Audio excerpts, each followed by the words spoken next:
All right, YouTube, Madam Roy back once again. A couple minutes early, but I want to make sure we didn't have any problems as usual. Hopefully you guys can hear me just fine. We got 3 people here already. That's awesome. As you guys have seen by the title, this is all about the recent hurricane that's going to be affecting a lot of us here on the east coast of the United States, Hurricane Florence. There is a lot of information on here, so it's going to take a little bit to get to everything, and you guys can ask your questions as well. So far, let me see if I can pull this up here. Florence, as of right now, is a Category 1 hurricane, but that's going to change rapidly. Hurricane Florence is in a area of the Atlantic that it will gain strength very quickly. We're talking about Category 2, Category 3, up to a Category 4 hurricane, probably before it makes landfall, somewhere between the North Carolina coast, Hatteras, and the Southern Virginia coast. So depending on where that makes landfall, could mean really bad problems for us. I don't know where a lot of you guys are. A lot of you guys are not going to be affected by this, but quite a few of you guys are. What we got here? PPR 7997. Hey, Matt, how far inland from the coast are you? I'd imagine your concerns would be more flooding than winds.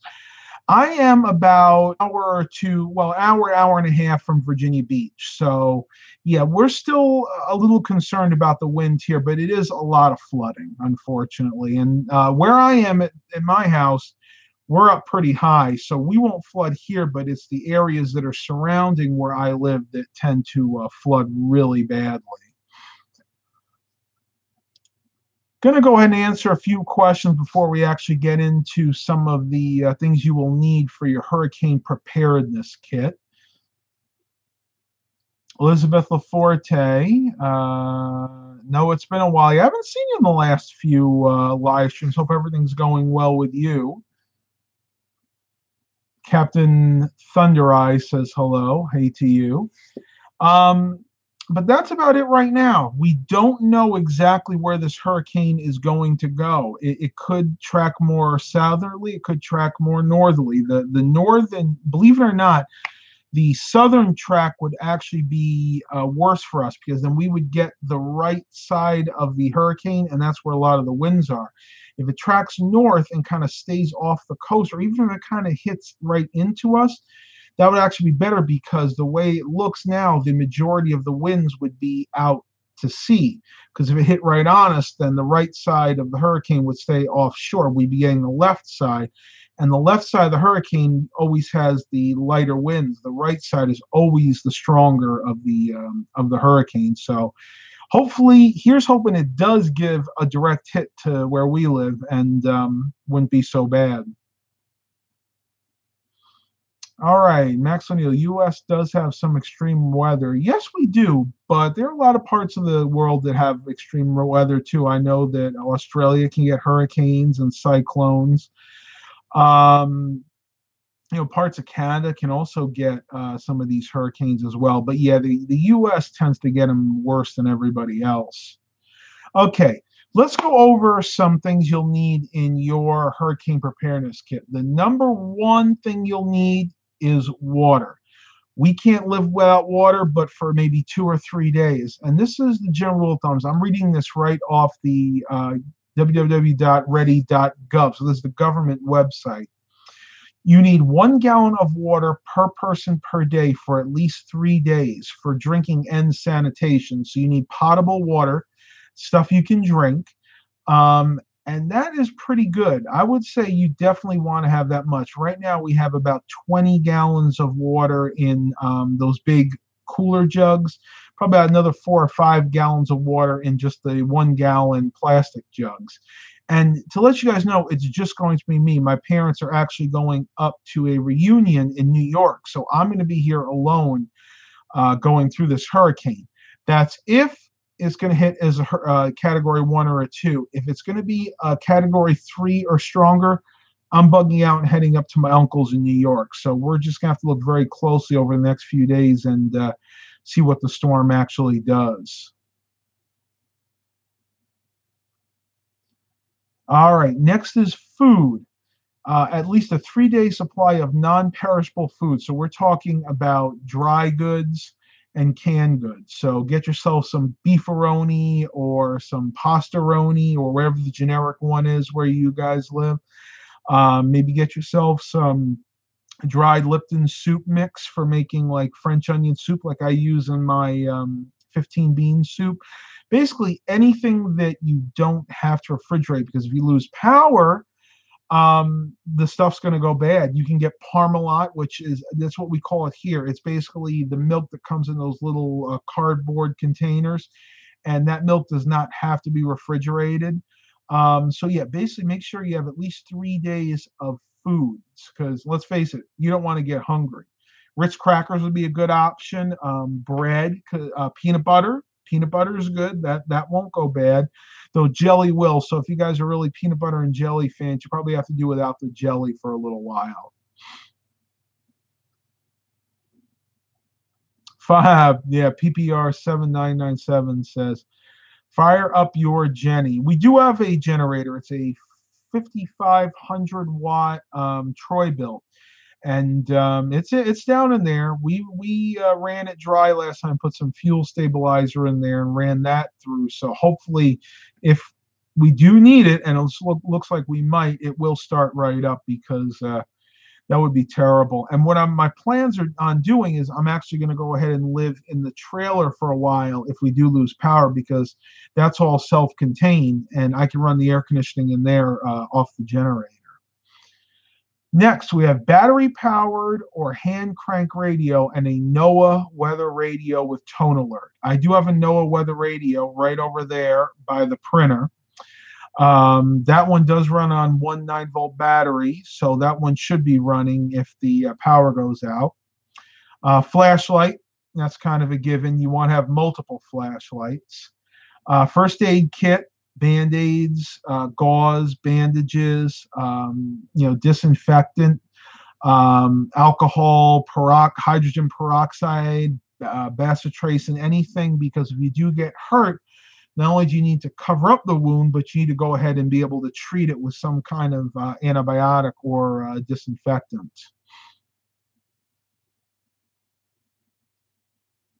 Yeah, it's funny. 5,500 watt, just enough to make the lasers dim, the lights dim when the HP printer fires up. Yeah. No tech. We're not talking about tech now. This is hurricane preparedness only.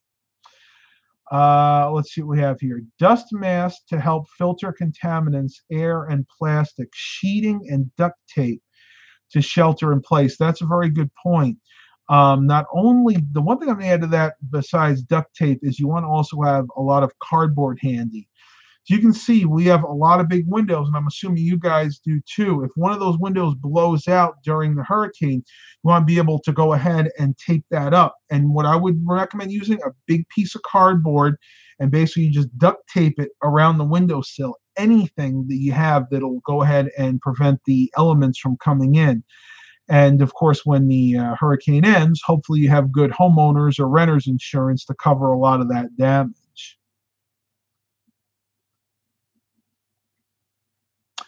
Max O'Neill, do you expect the power to go out?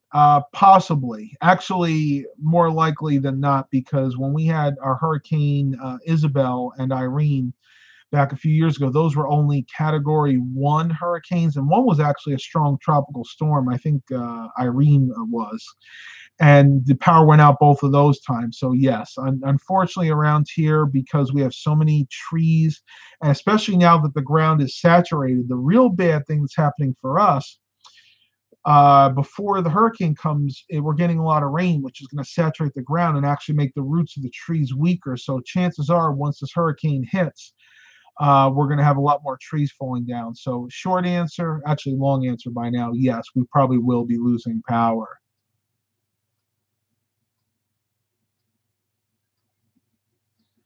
Okay, next. Moist towelettes, garbage bags, and plastic ties for personal sanitation. That's kind of a given. Moist towelettes, because there's a good chance that you may not have water service, or the water that you have will be contaminated. So you want to have something to clean yourself with. You can get stuff like that from Walmart. Walmart has big things of them, but you want to make sure that you get ones that are disinfecting, like baby wipes. Things like that won't work because they don't have any alcohol or anything in there that will kill the germs. Wrench or pliers to turn off utilities. Another good point. For those of you that have gas, our house, we do have a gas stove and a gas furnace. So you want to go ahead and be able to turn those off just in case. And it does happen more for, I would say more for people like in earthquake prone areas tend to need stuff like that. But it is a good point for hurricanes as well. Local maps. I wouldn't say that's so much important. Maybe if you lose your cell phone, because let's face it, most everybody nowadays has a smartphone, and even if you lose power, you can charge your smartphone using something like a battery bank, and chances are you will still have cell phone coverage somewhere, so you should be able to get your GPS locator working. But in the rare instance that all that goes down, I could understand maybe a local map. But by the time you get out of the area, which you'll probably know how to do anyway, and get into a major city, you'll definitely have GPS coverage again. And then the last one, cell phones with chargers and backup batteries. Again, a given there. Battery banks are a good option. If you have a generator, you could always plug your cell phone into landline power as well. Eric Brunhammer, it's been raining a lot here. It rained most of Saturday morning, and it's been raining since late last night. Our lights have been flickering, but our UPSs haven't kicked on yet. That's good. So you haven't really lost power. Max O'Neill, have you heard one of those EAS alerts on the TV? No, I haven't, but I've actually gotten those through my cell phone. Excuse me. Sorry, I'm having some allergy issues at the moment. Yeah, I know they have them for the TV. I usually get them through my cell phone and, of course, through the NOAA Weather Radio. Let's go through a few additional emergency supplies. These are things you might want to consider having, but are not essential to your survival. Prescription medication. Now, see, I would actually put that on the essential part. I mean, you need to have your medication. It actually reminds me, I probably do have to refill one of my one and only medication before we go.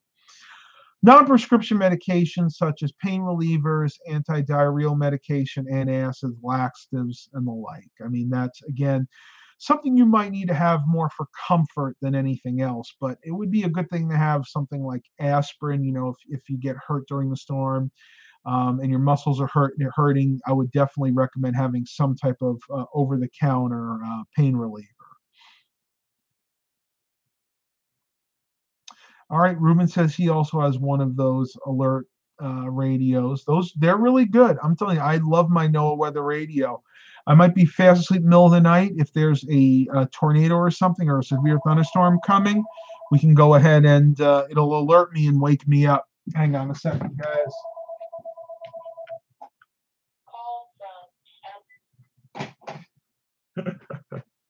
I love that. Our new Verizon FiOS system actually tells us when it's a spam call. And even though it showed as a local telephone number, it actually said spam. So that's how we know we just don't pick it up.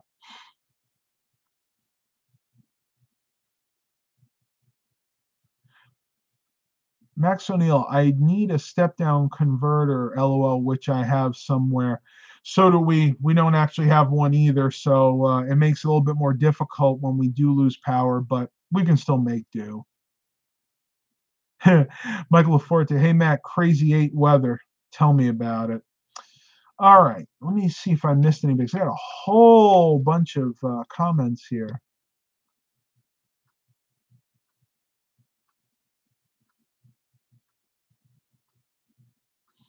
Max O'Neill, I've heard that you can convert landline power to USB power for your phone. However, it's 50 volts over here.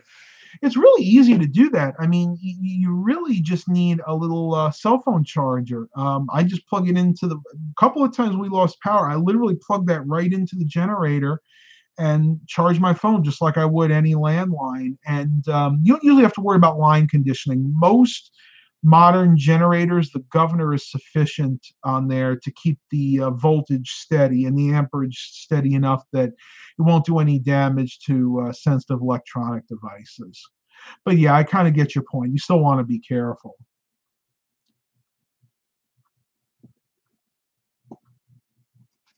All right. While we're waiting, let me see if I can run a few more of these through. You also want to have infant formula bottles, diapers, wipes, different things if you have kids.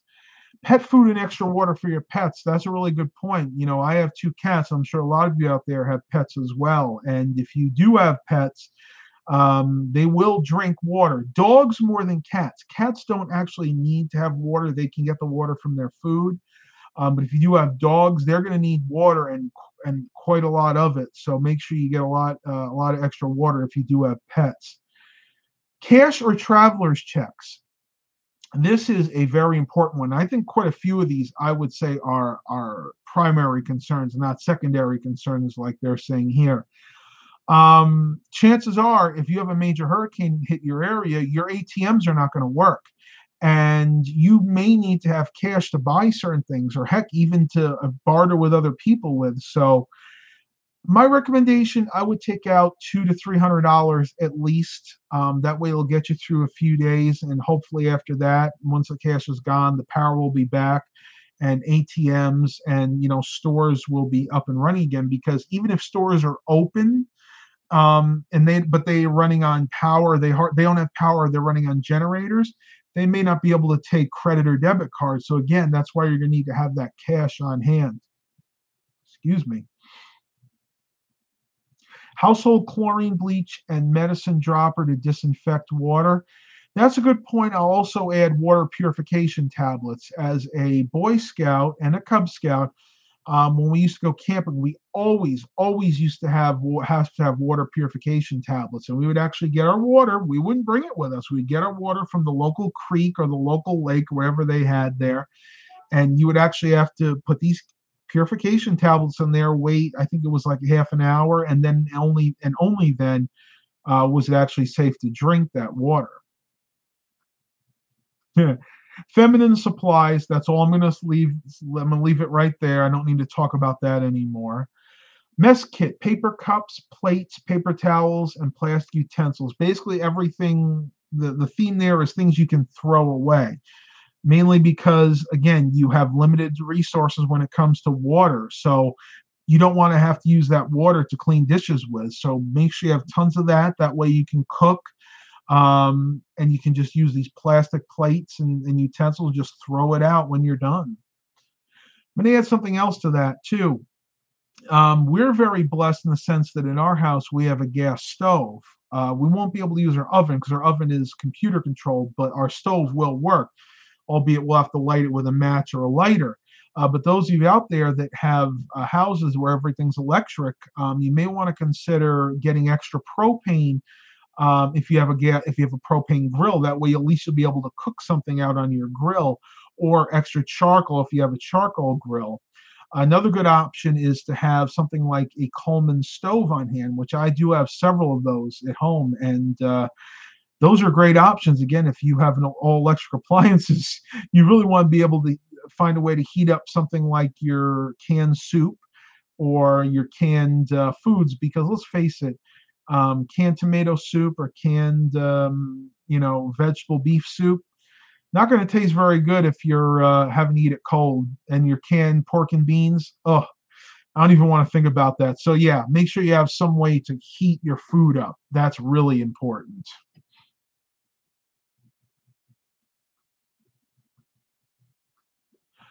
Reuben says, can hurricanes destroy $1 million of property? Actually, it can go way more than that. I remember Hurricane Isabel came through, ravaged the Carolinas in our area back in 2003, and I think it caused a couple of $billion in damage with a B. So Yeah, insurance companies definitely hate this time of year because they have a lot of claims when it comes to storm damage.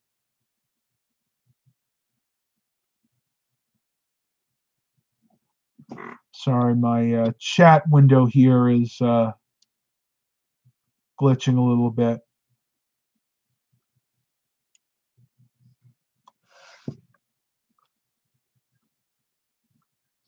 Oh, thank you very much. Elizabeth LeFort says fill up bathtubs. Very important. And we do that every time because even though you don't really want to drink that water, you can use that water for cleaning. Even pets can drink that water too. And in a real pinch, you probably could drink that water safely, even though it wouldn't taste very good. But let's face it, any water you get if is going to be a blessing if your taps aren't working.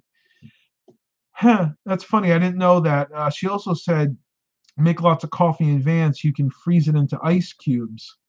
Yeah, I didn't know that. I mean, I figured you probably could. I'm not a cold coffee drinker, but I guess theoretically you could thaw them and heat it up on the grill or something. And yeah, that's a good option because yeah, my Keurig's not going to be working. That's for sure. Okay, yeah. She said bathtub filling is for flushing toilets. We generally don't have that issue here because we're on city water and we live right near the water tower, which feeds the water to our houses, and that'll actually last about a week before they have to pump water up to it again. And generally by that time, they have the generator hooked up and they pump water. So at least in our area, we're blessed that we don't usually lose water. But if you live out in the country and you're on well water and you rely on that well pump to pump water into your house, then that's a whole other ball game. You will definitely need to do that to be able to even flush your toilets. 21 watchers and 12 likes. That's awesome. I'm so glad. I'm hoping that people will watch this after the fact and still be able to get a lot of information. Getting back to emergency supplies. Important family documents such as copies of insurance policies, identifications, bank account records, saved electronically or in waterproof containers. Again, good points. Nowadays, most people bank online, there, and therefore they have their bank information stored online. But things like Social Security cards, stock certificates, things like that you need to have physical proof, stick that in a waterproof container, a waterproof fireproof container, bury it if you have to. That stuff is really important. Put it in a safety deposit box if you have to, but yeah, you want to make sure you have that stuff in a real safe place. I'm losing some stuff here. Complete change of clothing appropriate for the climate and sturdy shoes. And the other thing I'm going to add to that, lots and lots of socks because you want to have fresh, clean socks. And let's face it, if you have no power, you're not going to be doing laundry anytime soon. And last but not least, books, games, puzzles, and other activities for children. I would say for children of all ages because I don't know about you guys. When the power's out, I am bored. I have my little radio up here. Let me show you guys what I use.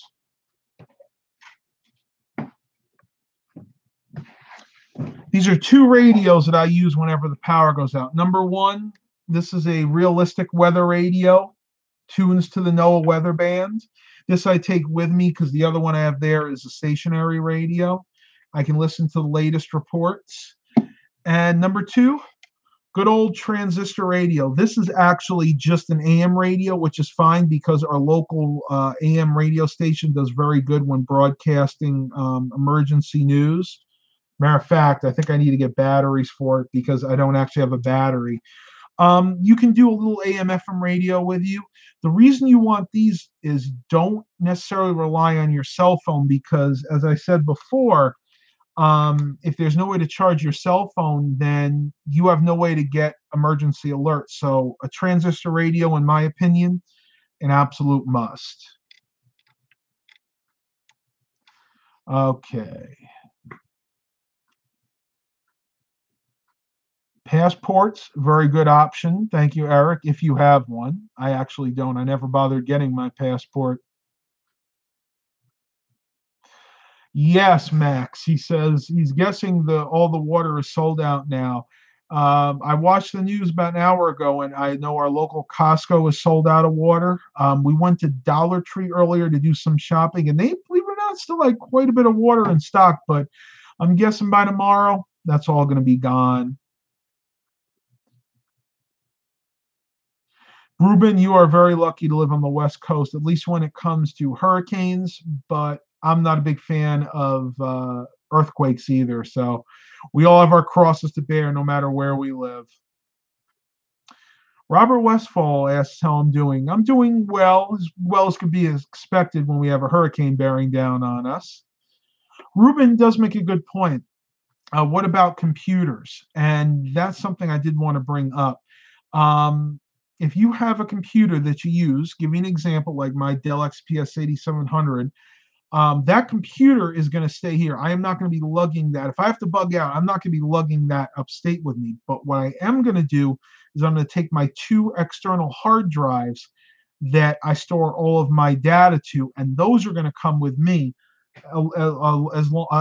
along with my laptop. That way, if heaven forbid, the worst case scenario, the house was destroyed, then I still have all that data with me. We're fully covered, as I hope all of you out there are that are in the path of this potentially devastating storm. So as long as I have my data, computers can be replaced. The physical hardware can be replaced. The data that's on those hard drives cannot. And at least in my case, I don't use cloud storage. I don't trust it. I don't like it. I need to have those hard drives with me. So yes, Reuben, that was a very good point. Make sure you take any and all of your data with you if possible. That's a good point, Eric. Eric Brunhammer says most people don't think about places like Dollar Tree and Big Lots when it comes to emergency supplies. That's good then, because that's the first place. Those are the first 2 places I would think to get stuff. At least our Dollar Tree has tons of options when it comes to emergency supplies. They have water. They have all the canned goods you would ever need, including the canned meats. They have emergency candles. They have the lighters that you would need. They have dry goods, including dried soups, dried potatoes. I'm really surprised because that's one of the first places I would think. But you're right. Now that I think about it, there were not really a lot of people in Dollar Tree. But when I went by the supermarkets, they were just jam-packed today, unbelievably packed.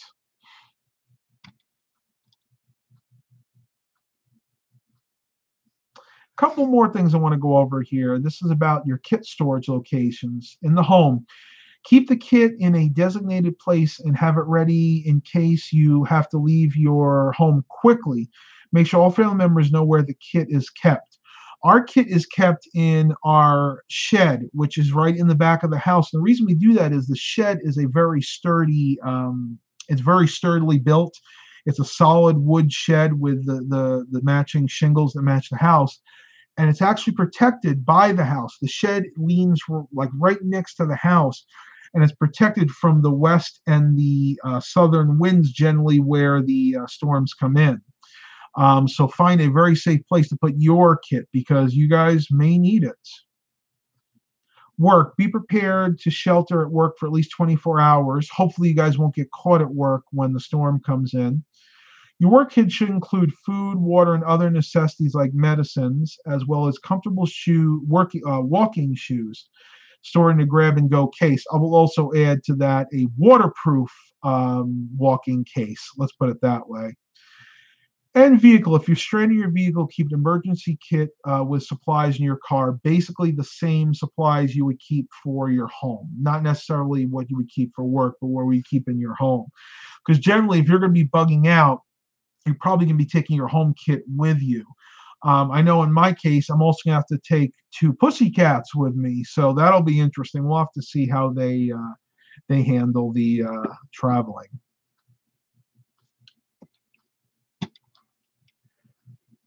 Stephen Barber, our weather right now in Michigan is 60 degrees. Man, it's cold outside tomorrow. It's going to be like that also.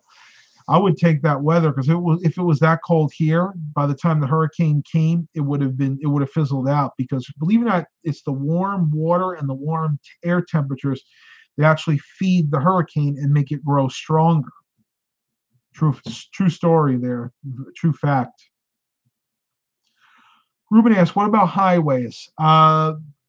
Interesting. The way it works here is we have designated evacuation routes, and I've actually looked ours up. They'll actually close the southbound lanes of the highways, and they'll actually make it both go north. So it's going to be kind of strange in an evacuation scenario where the governor or the state declares our area an evacuation zone. What they do is they close the southbound lanes of the highway to the southbound traffic, and that's all north. So basically, you'll see people evacuating on both sides of the highway. It's going to be really strange. It's never happened before, to the best of my knowledge, but that's at least what they do in my area. You want to go ahead and consult your local emergency preparedness or evacuation plans to find out what you'll be doing in your area.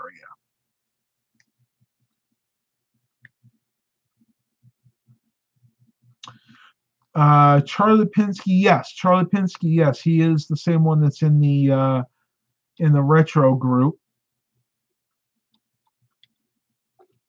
Charlie says it's 45 there. I think you're in Pennsylvania somewhere, if I'm not mistaken. All right. So you got 24 watchers and 14 likes. Well, I'm glad you guys are giving me likes, mainly because I think this is very important information. And I'm going to share the link to where I'm getting this information. This is where I read all the hurricane preparedness information.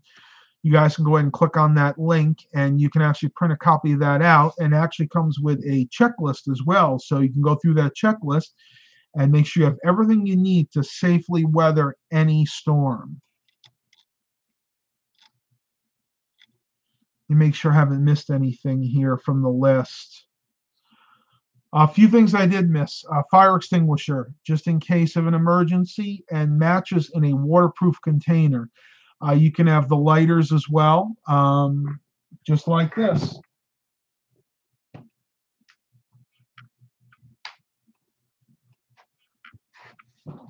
Something just like this that you can light, and light candles or light your stoves. And again, you want to make sure you have it in a waterproof container. So, because if these get water in them or on them, chances are they're not going to light. Fry says I should try steak and shake. Is that like chicken in a bag? I'll have to look that up. I've never heard of that before.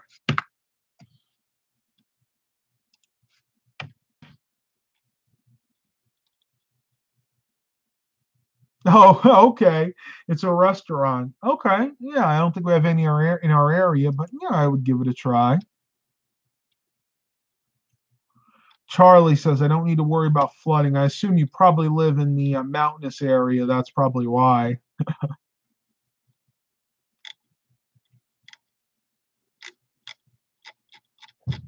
All right. Well, again, I hope everybody is staying safe out there. Just trying to see if there's anything else that we need to talk about.